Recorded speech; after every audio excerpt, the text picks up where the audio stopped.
evening. I am the Maven of the Eventide, and welcome to Vampire Reviews. What? He is. So what if he lives in Canada? Our love is pure.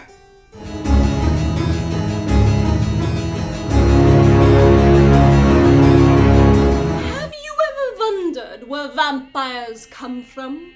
Who was the first vampire, and what made him or her, and why? There have been many creative answers to these questions over the ages. It's a popular idea that Dracula was the first vampire, but some of the mythologies date back thousands of years. But if vampires are really so old, what's up with all the Christian aspects of the lore? Why are they afraid of crosses and holy water? Why can't they enter churches? What about Jewish vampires? Are they afraid of crosses too? Well, some stories say Lilith and Cain from the Bible/Torah were the first vampires, and that at least melds the Christian and Jewish, but what about atheist vampires? And why are any of them allergic to garlic and silver? Now, before you say silver, that's for werewolves! Let me remind you that vampires and werewolves were originally part of the same myth. And even Mr. King of the Vampires himself turned into a wolf as often as he turned into rats or bats or mist. Yes, being vulnerable to silver is a vampire thing. It always has been. But why? What does any of this have to do with Christianity, and what does any of it have to do with Dracula? Francis Ford Coppola's 1992 film offered an origin story that showed us a Vlad the Impaler who started a personal holy war against God after he lost his OTP. And that gave a very solid basis for where the Christian lore comes into his issues. But Joel Sasson and Patrick Lussier decided to take it one step further in their 2000 film, Dracula 2000. Not to be confused with Dracula 3000, which is Dracula in space. This is the Dracula 2000. A brand new, shinier, sleek, and sexier model for all your modern blood-sucking needs. Comes complete with new and improved wardrobe and a hot new hairdo. Also, it takes place in 2000. And Dracula is exactly 2,000 years old. Yes.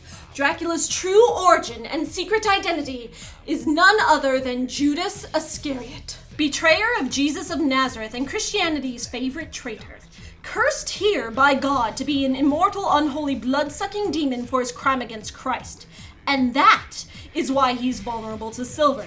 Oh my god, you guys, it's so deep, you know, because Judas got 30 pieces of silver for betraying Jesus and the garlic? Well, this movie conveniently forgets the garlic. And I guess the daylight thing is his aversion to the light of God and stuff. Yes, this Judas is also the original Dracula from Bram Stoker's novel. Sailed on the Demeter and everything and face off against Abraham Van Helsing. And as we find out in the direct-to-video sequels, he was also Vlad Tepes, and he was also Caligula and Guy de Rey, and pretty much everyone else who's ever been accused of being kind of vampire-y in history. That is, everyone since the birth of Christ. Like many stories that make out Dracula to be the original vampire, so is this Dracula.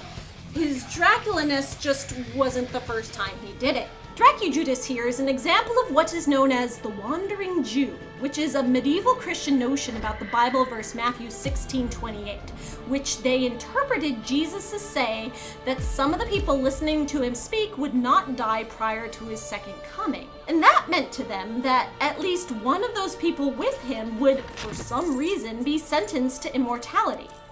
So why not make it Judas? No, I think this angle is really unique. Yes, it's also a little bit silly, despite how epic and serious the movie makes it out to be. Judas Iscariot. The cross. The silver. All the things you came to despise. But I still give the movie props for doing something different, and hey, it was cool enough for the Librarian movies to rip it off. But if we're deciding that, despite the weirdness, this plot point is a good one, why is this film not considered a good movie by, well, anyone? Considering that it went from first day of shooting to hitting the screen in only 6 months, it's not surprising that it earned its 14% tomato meter. But even all the production time in the world wouldn't have been able to save a weak script. There's a story about how one of the 10 producers on this movie, Harvey Weinstein, called his script doctor and says, I just bought a script. It's called Dracula 2000. And the doctor's like, oh yeah? Is it any good? And Weissy's like, no, it stinks. So why did you buy it? Because it's called Dracula 2000. They did do a lot of work on the script. And then, because he was what the cool kids liked at the time, even though he was only one other of the 10 producers on this film, they billed it as Wes Craven Presents Dracula 2000. But even that didn't help with the ratings. It didn't even come close to making its budget back. So just what's wrong with it? Well, I think it can be summed up as simply saying that they tried too hard. Most seductive evil? Really?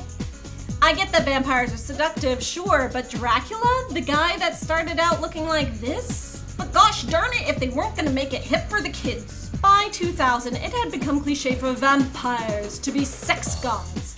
And here, instead of writing characters who progressed into such seductive beings, they just plugged a bunch of hotties into the movie and tried to work backwards from there. For instance, take Dracula's 3 brides, Selena, Lucy, and Valerie. To be chosen feels like being born. See, she's sexy now. Before, she was kind of a bitchy tease, but now she's constantly hot and bothered. Tell me, did you ever dream about making it with a TV star? Yes, that is 7 of 9. And she gets staked right in her famous rack. That's nice and symmetrical there, but that's not where the heart is. It is better than chocolate. And yes, that's vitamin C. Is there some rule that when Gerard Butler is playing a spooky creature of the night, his pure and innocent love interest has to have a blonde pop star BFF? And speaking of Gerard Butler's Dracula... What the hell are you? Sexy, can't you tell? And also, he's tortured. It was my destiny to betray you. Because you needed me. Oh my god! Judas as a sympathetic, misunderstood victim of fate and destiny? No one's ever played that angle before. But I only did what you wanted me to. The film starts with a cliche heist scene ripping off Matrix, Mission Impossible, whatever you want to call it, with a bunch of really cool, tough guys breaking into Van Helsing's secret vault. What the hell is that? If I had $1 for every time greedy thieves were looking for treasure and unearthed the vampire instead. It's part of the frickin' plan. One of these things is not like the other. Yes, that is the cool guy from that 70s show. He plays Nightshade, or just Shade. Oh my god, he's so gothy. And his sole purpose is to get killed so that Dracula can steal his cool and gothy wardrobe. I mean, think about it. Dracula has no idea what's fashionable. He's going to put on the clothes of whoever he kills first. Imagine if he killed this guy first instead. And then, once he's sexied himself up, he magically makes the thieves' plane crash land in New Orleans, where Van Helsing's daughter Mary lives. Because, as we all know, New Orleans is the mecca for all vampires. Thank you, Anne Rice. Also, in New Orleans, it's always Mardi Gras. And in New Orleans, it's always Catholic, which gives the film lots of excuses to have crosses everywhere. Though Dracula Judas is never really affected by them, as it turns out. They just kind of piss him off. They can be killed by silver, by sunlight, by stakes. All but one. Dracula was the first. But unlike those he infected, he cannot be killed. He hates God. He is repulsed by all things Christian. But these things do not kill him, no. They only fill him with a rage that makes him even stronger. Then why are you using silver and crosses to fight him if they make him stronger? Propaganda. Then the movie tries to be funny by subverting the trope with this guy. I'm an atheist. God loves you anyway. Because if you really think about it, all of the little homages to Dracula cliches are kind of cute, but they don't fit in with the tone of the movie. This film is not a parody. I don't drink coffee. So instead, they just come off as actual cliches and leave the rules of the script's universe confused. If silver works on all of them, why doesn't the cross? You know what? I'm not even gonna bother mentioning all the plot holes, or the weird coincidences of people knowing exactly where to go when the people they're chasing could be anywhere, or the cliche aerial fight scenes, and some pretty atrocious acting. Dax and Eddie get impaled. What the hell is going on? Would you just go sit down? I'll leave that kind of nitpicking to the other critics. Let's focus on the characters. In a minute.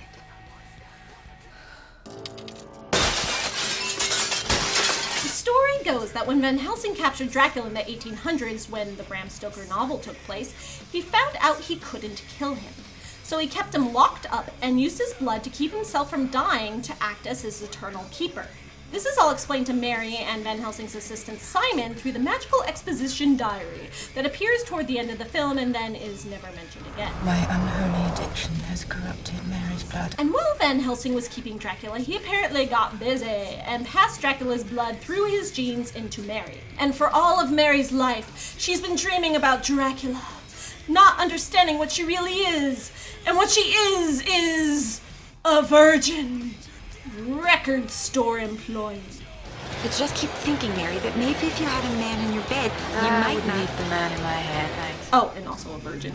Who works at the totally cool and edgy Virgin Megastore? See, kids, this movie's really hip. For those of you who weren't around before they went out of business, the Virgin Record Store used to be the place to hang out back when I was in college. If you were completely broke and it was really cold outside. It's where I bought my favorite t-shirt. Well, he does. Blah. And even though it's just her workplace, we get plenty of shots of her in her work shirt. She even sleeps in it. Just in case you needed to be reminded, she's a virgin. Seriously, was having her work at Pure Innocent Susceptible Maiden Incorporated not hip enough? Or was it just too long a name to fit across Justine Woodall's boobs? I mean, what if everyone went around wearing shirts that said exactly what they were for the sake of the audience not forgetting? Who does that? But yes, Mary's one single character trait is that she's pure and innocent and untouched. Now, maybe the film thought they were being funny because it's a common trope for Dracula or vampires in general to be only attracted to virginal maidens. And as we see in this film, Dracula is quite a lover of the ladies, and they him. Seriously, do no men shop at this store? But the idea that this trait is Mary's entire personality just ends up dangling and doesn't affect the plot of the movie in any way. Her only character actions are being scared and then suddenly, in a twist at the climax, betraying Dracula after she's come to understand him and been seduced by him. Why is she able to trick him and resist his power? Well, maybe it's because of the blood connection thing, but why does that suddenly make her strong enough to do so when she spent the entire movie doing nothing but whimpering?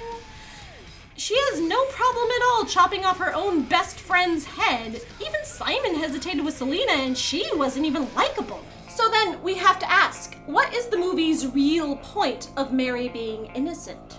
Dracula never mentions wanting or needing his OTP to be chaste and untainted. He's attracted to Mary because she has his blood in him, not because of anything to do with her love life. And the other girls he goes after are certainly no virgins, so why even bring it up? Why does it matter? Is it just because they were going for a really forced Virgin Mary comparison? How does that tie into the structure of the movie at all? She's hardly the Immaculate Conception here, and it has nothing to do with the Dracula plot, so why? Movie, are you just trying to slut-shame some bitches? Think about it. Everyone Dracula gets is guilty of something. The lead thief Marcus deserves his punishment, as do all of his goons. See? That's what he gets for stealing. Dr. Seward here deserves to die because he's a wuss. Dignity. Doctor. No! And the detective deserves it because he's aroused by Selena and that makes him creepy. And of course, Lucy and Valerie deserve their punishment because they're slutty. Getting the tits? And with all of these less than innocent behaviors, contrasted to Mary's innocence, the audience doesn't have to feel bad for the victims. Instead of being a terrifying spreader of sin and betrayal like you might imagine Judas would be, this instead makes Judas out to be more like some kind of vigilante anti-hero, crusading against and punishing sin rather than the villain who goes after innocent maidens like Dracula was in the book. How did you feel? Scared, but a little bit drawn. No. More than that. It was like he was taking over. He was totally taking control. I'm not sweating. After all, it's hard for the audience watching the movie to want to bone the man meat in the film if they'd actually be afraid of him. This way, women watching this can think, oh, if I'm just a good girl, then sexy Dracula will want me as his special someone, but without any consequences of actually getting hurt. Fools. Van Helsing, of course, deserves to die for being a bad father, and so the only characters left that deserve to live are Mary and the not love interest, just sidekick, Simon. The movie goes out of its way to make a point that Simon used to be sinful, but he's repented and reformed and now does not deserve to be punished for his sins. I made a pretty fair mess of things before your father came along. I was out of control. He gave me a job, turned my life around. So, movie, you're really doing the Dracula pretty much only kills evildoers thing? Really? Do you need to try so hard to make this character forgivable? He's Judas, for Christ's sake! The film does do its best to keep the vampire menacing at first by not giving him too much screen time, which in a monster movie is a good thing. He's a man of few words, and when it comes to Gerard Butler playing dark and spooky, that's for the best. Otherwise, we get this. You did not do all that the phantom. But then, they start to give him more exposure so that he'll become more than a monster in the audience's eyes. A sympathetic villain who just wants to understand his existence. He's lost and confused and is just seeking something to hold on to. Something that's part of him, to call home, perhaps.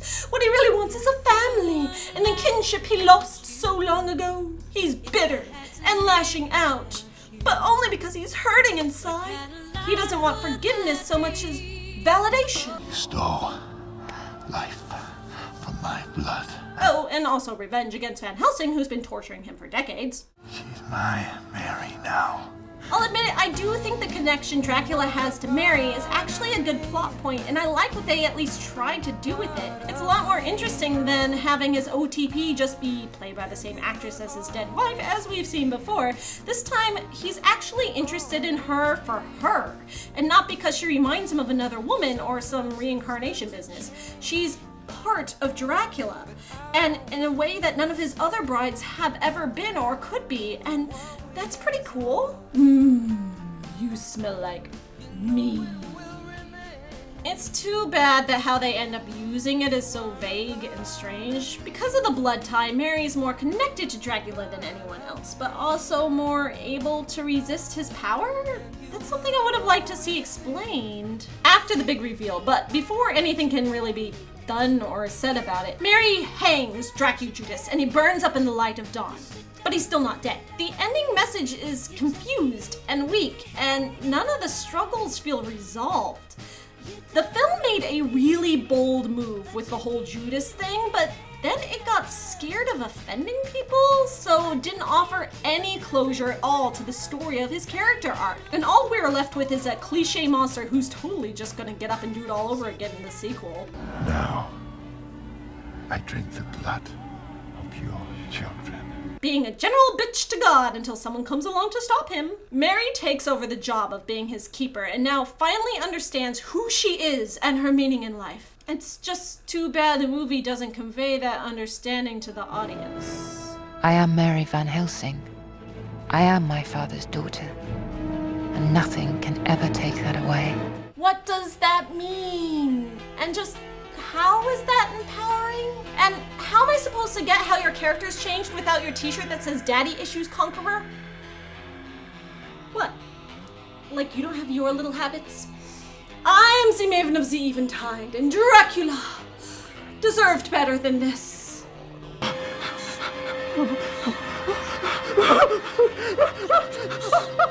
Dignity movie. I need a coconut.